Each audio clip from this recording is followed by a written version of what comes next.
Assalamualaikum warahmatullahi wabarakatuh, guys. Waalaikumsalam warahmatullahi wabarakatuh. Waalaikumsalam warahmatullahi wabarakatuh. How are you semuanya? Alhamdulillah. I'm good. I'm good. Alhamdulillah. Gimana, udah dibaca belum novelnya? Sampai chapter berapa? Aku baru sampai chapter 3 loh. Nggak apa ya? Gak apa-apa. Yang Aku penting hampir kita udah setengah sih. membaca. Ya, good. Langsung aja ya kita diskusinya ya. Iya. Jadi talk, guys. Kan aku baca dari chapter 1, aku udah dapat dari chapter 3. Nah, dari novel yang aku baca sampai chapter 3, aku udah nemuin beberapa nilai moral dari novel ini. Nah, menurutku nilai moral nanti itu bisa ditemukan menggunakan teori sosiologikal. Dan nanti dari nilai moral itu mungkin bisa dikembangin jadi jurnal penelitian gitu loh. Dan mungkin nanti jurnalnya nanti bisa menggunakan pendekatan sosiologi tadi. Nah, terus menurutku untuk menjabarkan nilai-nilai moralnya tadi toh, nanti kita bisa mengetahui nilai moralnya melalui perspektif fungsional, simbolik, atau perspektif konflik kayak gitu. Terus, aku juga udah nemu nilai moralnya itu di novel ini, di sepanjang chapter 1 sampai chapter 3 tuh kayak nilai moral kasih sayang, ketabahan, bersimpati, gitu. Jujur, gotong royong tuh kayak contohnya tuh di chapter 1. Tuh nilai moralnya itu kasih sayang. Contohnya tuh pas gini, pas ibunya Oliver itu mengorbankan nyawanya buat ngelahirin Oliver itu. Nah, ini menurutku termasuk ke dalam nilai moral kasih sayang. Itulah yang aku dapat selama membaca chapter 3. Kalau yang lain bagaimana, guys? Farah atau Huda? Untuk Sabrina? Aku izin masuk ya. Jadi aku juga udah membaca walaupun belum selesai. Dan aku setuju banget sama Natasha di sini. Kalau ini tuh dari nilai-nilai sosial yang terkandung pada novel Oliver Twist, itu tuh kita itu bisa mengembangkannya menjadi jurnal dan kita bisa menggunakan pendekatan sosiologikal karena di sini tuh kuat banget pendekatan sosiologikalnya gitu kan. Dan yang aku very impressed dari novel tersebut tuh ketika pada dalam lingkungan keluarga Meili itu berbaur menjadi satu dengan para buruh di dalam rumah ibadah gitu. Dan itu tuh kayak gimana ya teman-teman, kayak wow gitu loh, kayak mereka tuh bisa berbaur dengan baik gitu kan. Jadi kayak nggak ada perbedaan di antara yang kaya dan miskin gitu. Di sini tuh nilai toleransinya tuh sangat-sangat tinggi antar sama manusia gitu kan, antar sama umat manusia. Jadi kayak terjamin kebahagiaannya gitu. Menurutku itu aja sih. Tapi selebihnya novel ini tuh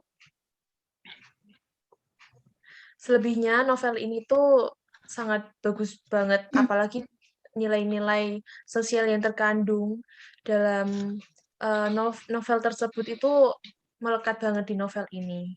Gitu. Gimana yang lain? Yang lain gimana? Berarti Farah sama kayak aku ya, Far? Nemuin nilai moral itu kayak apa aja, Far? Halo. Iya. Sabrina apa Huda? Kayak mana ini? Aku mau lanjut boleh gak? Menemukan apa pada novel? Boleh. Oke, aku dulu ya. Ya. Oke, Bismillahirrahmanirrahim. Oke. Sejauh yang aku baca, ini nggak terlalu banyak sih sebenarnya. Aku pun sampai lupa sampai chapter berapa. Tapi yang aku temuin itu ada beberapa moral value tuh di novel ini ya. Yang waktu Mr. Brownlow atau siapa salah satu karakter gitu, dia itu kayak menunjukkan simpatinya gitu. Sama kayak yang kalian omongin tadi,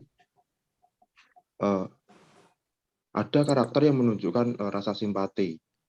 kayak Mr. Brownlow itu menunjukkan rasa simpatinya kepada si Oliver yang waktu itu juga lagi sakit ya. Yang berarti itu kan manusia sebagai individu harus berempati atau bersimpati kepada sesamanya. Kemudian aku juga nemu ini waktu Oliver menawarkan beberapa bantuan ya pada orang yang sedang butuh gitu. Dia juga menegaskan bahwa dia itu akan terus membantu jika selama dia bisa. Nah, ini juga menunjukkan bahwa si Oliver ini memiliki sifat kooperatif ya terhadap orang lain, meskipun orang lain yang nggak dia kenal sekalipun. Ada juga salah satu moral value yang bisa kita dapat atau dipelajari dari novel ini, waktu si Oliver itu juga suka nih membantu orang yang membutuhkan, dia juga tetap ingin tuh menunjukkan rasa terima kasihnya kepada orang lain. Itu mungkin beberapa moral value yang aku dapetin ya. Kemudian aku mau nyinggung sedikit tentang segi cerita ya. Menurutku cerita ini agak panjang ya buat dibaca. Total ada Kenapa, sekitar Hud? nggak tahu juga ya ini, meskipun ya walaupun ya detailnya ini cukup banyak, cukup detail untuk setiap chapter atau setiap cerita yang dibawa. Tapi nggak tahu ya, menurutku ini agak panjang aja. Total ada ratusan chapter, sedangkan kalau menurutku pribadi, itu bisa dipadatin sedikit gitu. Ya itu kembali lagi ke sudut pandangku sendiri. Walaupun ceritanya agak panjang ya, ini juga membuat si alur cerita itu agak lambat buat dibacanya. Ya, karena memang faktor dari si ceritanya yang agak panjang. Meskipun agak panjang dan lambat ya, aku juga bisa mention bahwa bahasa yang ada di novel ini itu juga nggak terlalu berat dan cukup bisa dimengerti untuk ukuran pembaca yang notabene itu tidak menggunakan bahasa Inggris sebagai bahasa utama mereka ya. Seperti Berarti contoh, mudah dipahami ya, Hud ya? ya seperti contoh kayak kita ya kan, kita pakai bahasa Jawa atau mungkin bahasa Indonesia sehari-hari, tapi kalau mungkin orang awam atau mungkin orang yang baru belajar bahasa Inggris, baca ini pun dia sudah bisa menerima atau menangkap isi dari cerita atau pesan dari si kreator itu. Menurutku cukup sih itu yang aku bisa dapetin dari prosesku membaca yang nggak seberapa itu. Mungkin ada yang mau nambahin? Silakan. Sabrina Kalau mungkin mau dari menambah. ya aku mau nambahin ya. Ya. Kalau dari segi plot ceritanya itu menurut aku novel ini bisa disebut kurang karena novel Oliver Twist ini memiliki plot yang panjang, terus berbelit juga, terus kadang juga jadi ngebosenin. Tapi karena alur yang panjang ini, Dickens menciptakan detail-detailnya yang menjadikan tokoh utama itu bisa mengundang simpati. Terus selain itu, Oliver yang sebagai tokoh utamanya itu di sini juga kelihatan terkesan pasif. Terus habis itu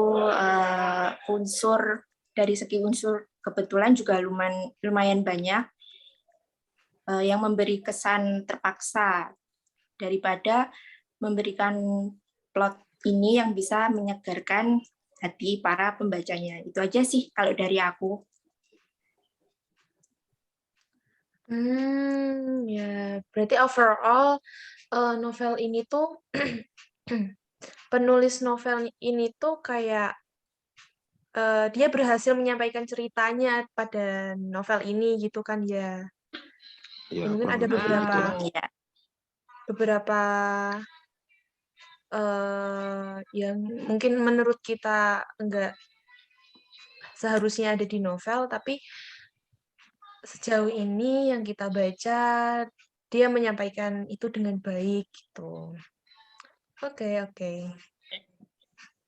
Ya guys, semua sudah menyampaikan aspirasi kalian. Ya, Ada yang mau ditambahin lagi nggak ini?